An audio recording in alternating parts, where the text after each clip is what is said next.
유행에 휩쓸리지 마라. 최신 유행에 집착하지 마라. 그것은 본질을 잃고 표면만을 좇는 어리석음이다. 유행은 언제나 급류처럼 흘러가며 한순간 머물렀다가 금세 사라진다. 깊이 있는 사람은 그것을 무작정 따라가지 않으며 자신의 기준과 신념을 지킨다. 하지만 경박한 사람은 유행이 몰고 오는 흐름에 휩쓸려 자기 정체성마저 잃어버린다. 그들은 항상 새로운 것만을 추구하며 자신의 판단이 아니라 타인의 평가에 의존한다. 어떤 사람들은 가장 최근에 들은 것만을 절대적인 진실로 여긴다. 그들의 사고는 마치 비바람에 흔들리는 갈대처럼 한 방향으로 휘어졌다가 다시 반대의 방향으로 기울어진다. 깊이 있는 통찰 없이 단순히 유행을 좇는다면 결국 스스로를 잃고 만다. 그들은 매번 새로움을 쫓지만 그 과정에서 쌓이는 것은 없다. 오히려 과거의 경험과 지식을 잊어버리며 자신의 기준과 가치를 스스로 지워버린다. 그들의 감각과 욕망은 마치 밀랍과 같다. 뜨거운 것이 닿으면 녹아내리고 새로운 형태로 쉽게 바뀐다. 어떤 것이든 최신이라는 이유만으로 강렬한 인상을 남기고 기존의 모든 것을 지워버린다. 이러한 사람들은 쉽게 설득당하고 쉽게 납득하지만 또한 쉽게 등을 돌린다. 깊이 생각하거나 고민하지 않고 단지 유행을 따르는 것만으로 만족한다. 하지만 그런 태도는 결국 진정한 가치나 의미를 깨닫지 못하게 만든다. 이들은 남의 생각에 의해 색이 변하는 물감과도 같다. 누구든 그들의 생각을 쉽게 물들이고 그들은 아무런 저항 없이 그것을 받아들인다. 그렇기에 그들은 신뢰할 만한 조언자가 되지 못한다. 한순간은 지혜로운 듯 보이지만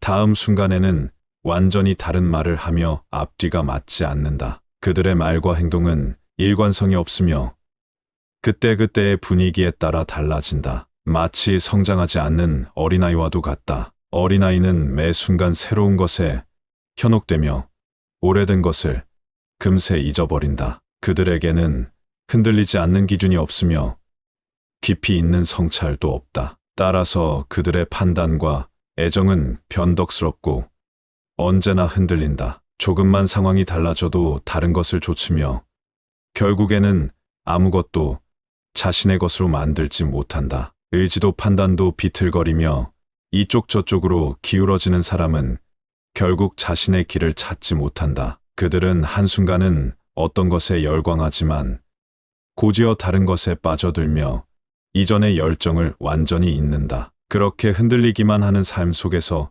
무엇을 얻을 수 있을까? 깊이 있는 사람은 유행을 따르는 것이 아니라 스스로의 기준과 가치를 세운다. 순간의 화려함에 현혹되지 않고 본질을 꿰뚫어보는 사람이 되어야 한다. 자신이 농담의 대상이 되는 것은 허용하되 다른 사람을 농담거리로 삼지는 마라. 전자는 일종의 예의이지만 후자는 공경을 초래할 수 있다. 모임에서 기분이 나쁜 사람은 실제보다 더욱 거칠게 보인다. 훌륭한 농담은 유쾌하며 이를 잘 받아들이는 것은 재능의 표시이다. 만약 기분이 상한 티를 내면 오히려 더 많은 놀림을 받게 될 것이다. 농담을 멈출 시점을 알고 더 이상 빌미를 제공하지 않는 것이 중요하다. 가장 심각한 문제조차 농담에서 비롯된 경우가 많다. 그러므로 농담을 할 때는 그 어느 때보다 신중함과 기술이 필요하다. 시작하기 전에 상대가 어느 정도까지 받아들일 수 있는지 먼저 파악하라. 승리를 끝까지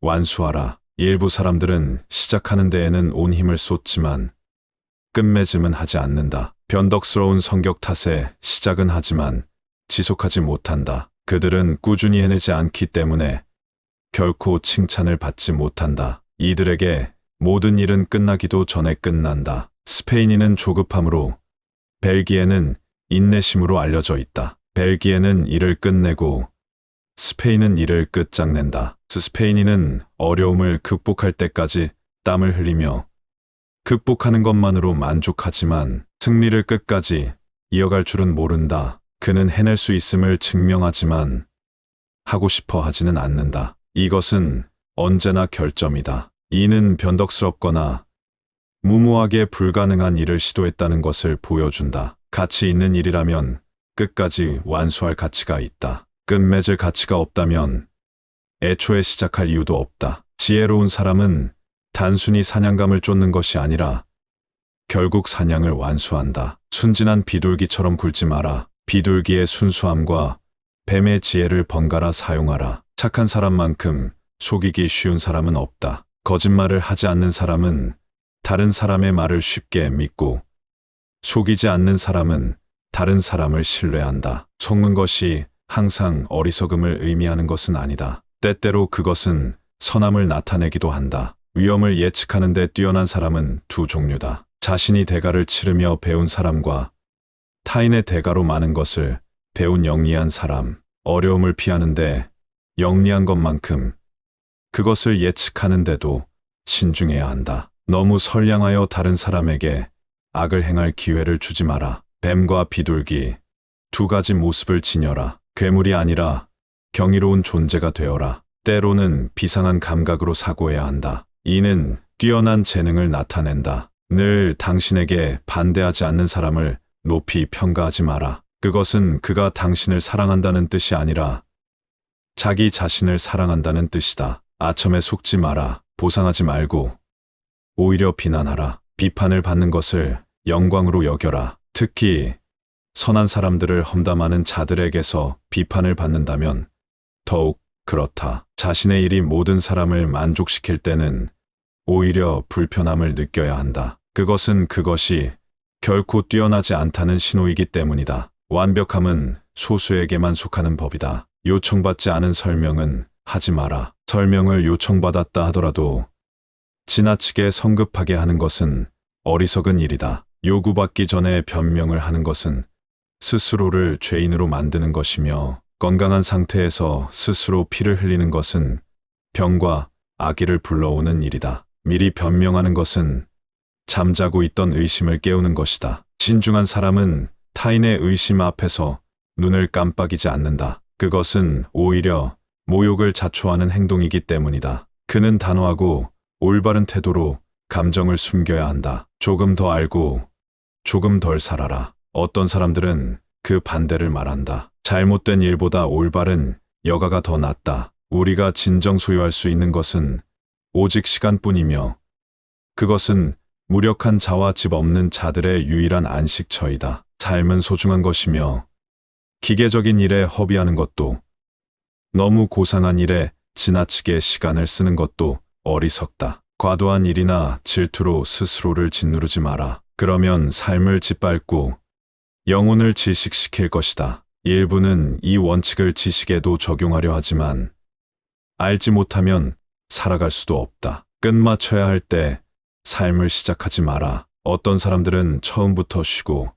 노력과 고된 일을 마지막으로 미룬다. 가장 중요한 일을 먼저 하고 시간이 남으면 부차적인 일을 하라. 어떤 이는 노력하기도 전에 성공을 원한다. 또 어떤 이는 공부를 하면서 가장 중요하지 않은 것부터 시작하고 명예와 유용함을 가져다 줄 것을 삶의 끝자락까지 미룬다. 어떤 사람들은 막 재산을 모으기 시작하자마자 허영에 빠진다. 삶을 알고 살아가는 데 있어 올바른 방식이 필수적이다. 언제 거꾸로 생각해야 하는가? 우리가 악의를 담은 말을 들을 때이다. 어떤 사람들은 모든 것을 뒤집는다. 그들에게서 예는 아니오이고 아니오는 예이다. 그들이 어떤 것을 비판한다면 그것은 오히려 높이 평가하고 있다는 뜻이다. 그들은 그것을 스스로 가지려 하면서 다른 사람들에게는 평가절하하려 한다. 모든 칭찬이 반드시 좋은 말을 의미하는 것은 아니다. 어떤 사람들은 좋은 것을 칭찬하는 대신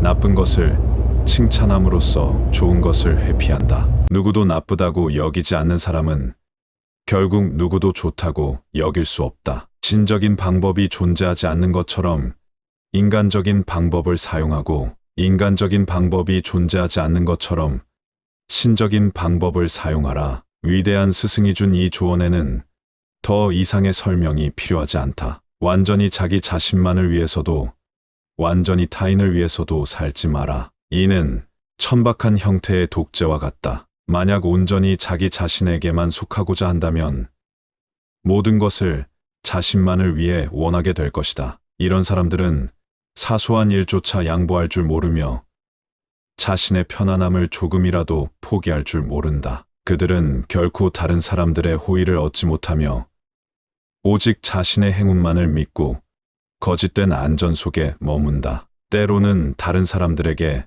자신을 내어주는 것이 필요하다. 그래야 다른 사람들도 당신을 위해 존재할 수 있다. 공직에 있다면 대중의 종이 되어야 한다. 직책을 맡았으면 책임을 져야 하고 책임을 피하고 싶다면 자리를 내놓아야 한다. 이것이 한 노파가 로마 황제 하드리아누스에게 했던 말이다. 어떤 사람들은 완전히 타인을 위해 살아간다. 어리석음은 언제나 극단으로 흐르며 이것은 매우 불행한 극단이다. 그들은 하루도 한 시간도 온전히 자신의 시간이라고 부를 수 없을 정도로 완전히 타인을 위해 자신을 바친다. 이것은 지식에서도 마찬가지이다. 어떤 사람들은 남을 위해서는 모든 것을 알고 있지만 정작 자신을 위해서는 아무것도 알지 못한다. 현명한 사람이라면 깨달아야 한다. 사람들은 당신 자체를 원해서가 아니라 자신들의 이익을 위해 당신을 찾는다는 것을,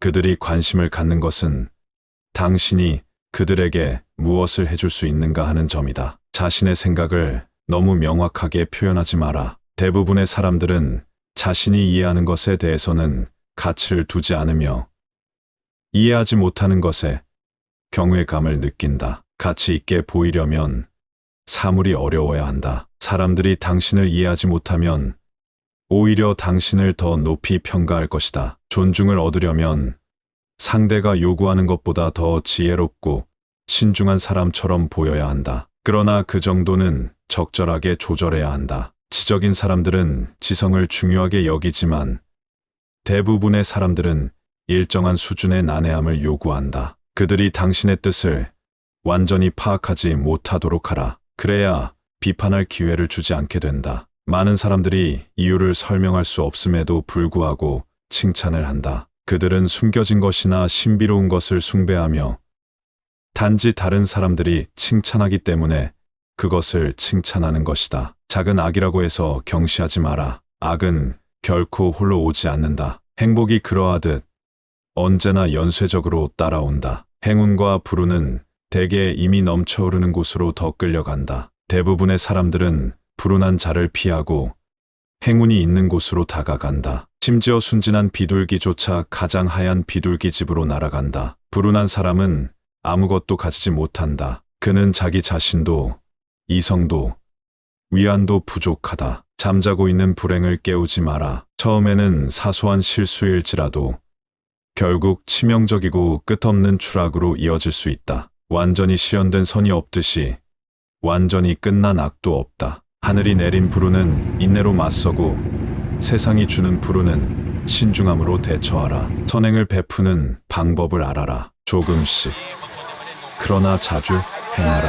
상대가 되갚을 수 있는 범위를 넘어서는 호의를 베풀지 마라. 너무 많이 주는 사람은 주는 것이 아니라 파는 것이다. 타인의 감사함을 소진시키지 마라. 감사하는 마음을 가진 사람도 보답할 수 없을 때는 관계를 끊어버린다. 그들을 잃고 싶다면 그들을 너무 깊은 빚 속에 빠뜨리면 된다. 갚을 마음이 없는 사람들은 멀어지고 심지어 적으로 변하기도 한다. 우상을 조각한 조각가는 그 우상에게 더 이상 보이고 싶지 않으며 호의를 받은 사람은 그것을 베푼 사람을 오히려 외면하고 싶어 한다. 그러므로 주는 법에 대한 이 섬세한 교훈을 배우라. 선물이 진정으로 가치 있게 여겨지려면 간절히 바라지만 부담스럽지 않은 것이어야 한다. 준비하라. 무례한 자, 고집 센 자, 허영심 많은 자, 그리고 온갖 어리석은 자들을 상대할 준비를 하라. 그들은 많으며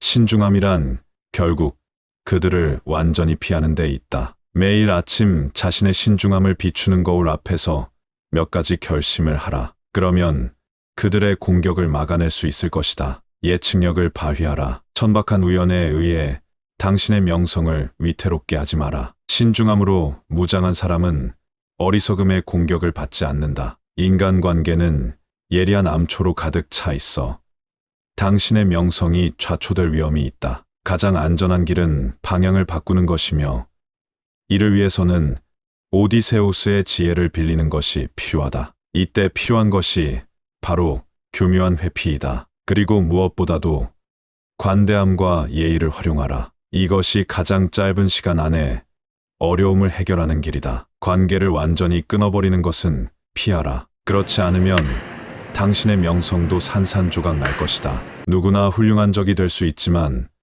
좋은 친구가 될 수 있는 사람은 많지 않다. 선행을 베풀 줄 아는 사람은 드물지만 해를 끼치는 사람은 어디에나 있다. 독수리조차도 하찮은 쇠똥구리와의 관계를 끄는 날, 제우스의 품속에서도 안전함을 느끼지 못했다. 이솝 우화에 나오는 이야기다. 말을 너무 거칠게 하면 기회를 엿보던 위선자들의 분노를 불러일으킬 것이다. 한때 친구였던 사람은 가장 쓰라린 적이 된다. 그들은 자신의 단점에 당신의 모든 결점을 덧붙여 비난한다. 사람들은 당신이 누군가와 관계를 끊는 것을 보면 자신이 느끼는 대로 말하고 원하는 대로 해석한다. 그들은 당신이 친구를 사귈 때는 안목이 없었다고 비난하고 관계를 끝낼 때는 너무 오래 기다렸다고 비판한다. 어쩔 수 없이 헤어져야 한다면 격렬한 결별보다는 서서히 거리를 두는 방식이 더 좋다. 서서히 호의를 줄이며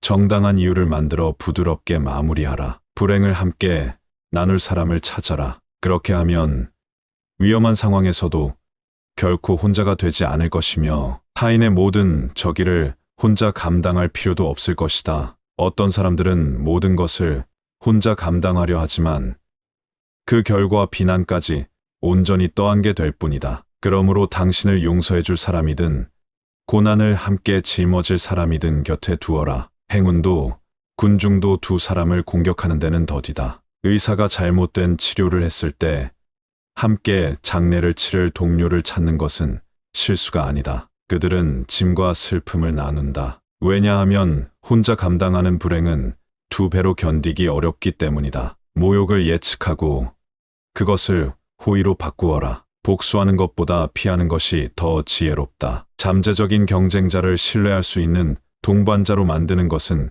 큰 능력이다. 당신의 명성을 공격하려 했던 사람들이 오히려 그것을 지키는 사람이 될 수도 있다. 타인을 빚지게 만들고 모욕을 감사로 바꾸는 법을 아는 것은 매우 가치 있는 일이다. 슬픔을 기쁨으로 바꾸는 것이야말로 인생을 아는 것이다. 심지어 아기조차도 당신의 동반자로 만들어라. 당신은 결코 완전히 타인의 것이 될 수 없으며 누구도 완전히 당신의 것이 될 수 없다. 혈연만으로는 부족하며 우정도 심지어 가장 강력한 의무감조차도 충분하지 않다. 누군가에게 마음을 주는 것과 의지를 주는 것은 전혀 다른 일이기 때문이다. 가장 가까운 관계에도 예외는 존재한다. 아무리 친밀한 사이일지라도 예의의 법칙은 필요하다. 우리는 친구에게도 어떤 비밀은 감추며 심지어 아들도 아버지에게 모든 것을 털어놓지는 않는다. 어떤 사람에게는 말하지만 또 어떤 사람에게는 숨긴다. 반대로 그들에게는 밝히지만 다른 이들에게는 감춘다. 결국 누구에게 무엇을 말하느냐에 따라 모든 것을 고백하기도 하고 모든 것을 감추기도 한다.